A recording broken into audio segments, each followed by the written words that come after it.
It seems clear at this point that the Bush administration's change of policy toward North Korea after the October 2006 nuclear test has produced some significant results.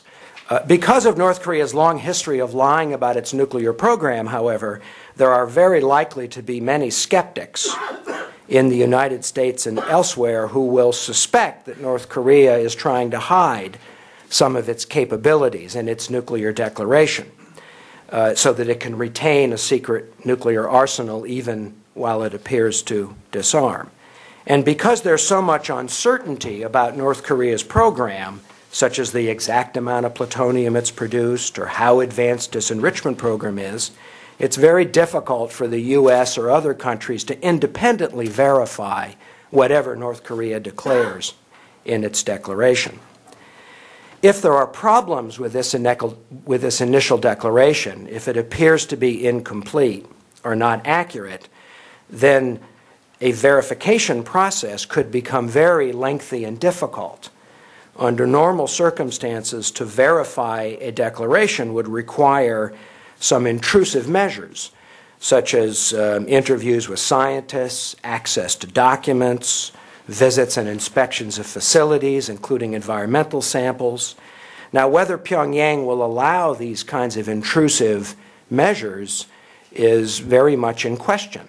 And you'll all recall that it was North Korea's refusal to allow the IAEA to carry out those kinds of measures to verify North Korea's initial declaration in 1992 that led to the first nuclear crisis. Well, I think it's very unlikely that denuclearization, full denuclearization, can be achieved during the remainder of the Bush administration's term in office. Now, Washington has insisted that it won't fully normalize relations or sign a peace treaty until North Korea completely gives up its nuclear weapons, while Pyongyang says that normalization and a peace treaty are necessary to remove the hostile relationship between North Korea and the United States and make it possible for North Korea to give up its nuclear deterrent. Well, the obvious compromise would be some kind of a parallel process that ends at a simultaneous result, where denuclearization, normalization, and peace treaty all happen around the same time. But this kind of symmetry is very likely to create delays and complications. And finally, I really question whether Pyongyang has made a strategic decision to give up its nuclear deterrent. From Pyongyang's standpoint, the ideal scenario would be to retain a small nuclear deterrent, while at the same time benefiting from improved political relations with the United States in order to counterbalance China and expand economic assistance, especially from South Korea. And so far, Pyongyang has been able to have it both ways. The challenge for the U.S. and the other countries in the six-party talks is how to pursue this incremental and gradual strategy without undercutting the ultimate objective of full denuclearization.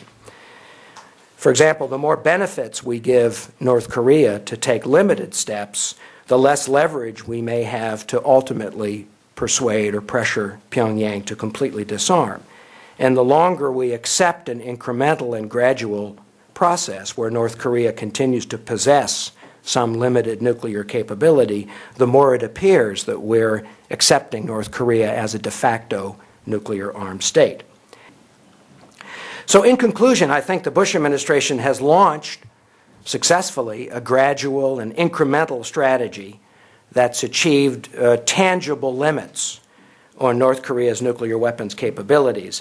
But I think the ultimate resolution of North Korea's nuclear program is very likely to fall into the hands of future U.S. administrations. I actually don't expect a major change in South Korean policy toward North Korea. It seems to me that the last couple of South Korean administrations have actually pursued a very similar strategy. I think whoever is elected U.S. president, whether Democrat or Republican, is very likely to continue the Bush administration strategy for two reasons. First, the alternative strategy, the neoconservative strategy of trying to intimidate and coerce North Korea into giving up its nuclear weapons through the threat of sanctions, failed. And the alternative strategy of a gradual incrementalist approach has been successful. It's produced some limited, concrete, positive results. You know, I think that the U.S. government would like to move forward as quickly as possible. And the question here is whether the immediate issue is whether the North Koreans are prepared to provide a declaration that is credible and plausible. If they do, I have absolutely no doubt that the U.S. will proceed with delisting and lifting Trading with the Enemy Acts, and then we'll get into a more complicated negotiation over dismantlement, which will include four-party talks on peace treaty and so forth. But I think the U.S. government is quite interested in moving forward. My question is whether the North is interested in moving forward very quickly.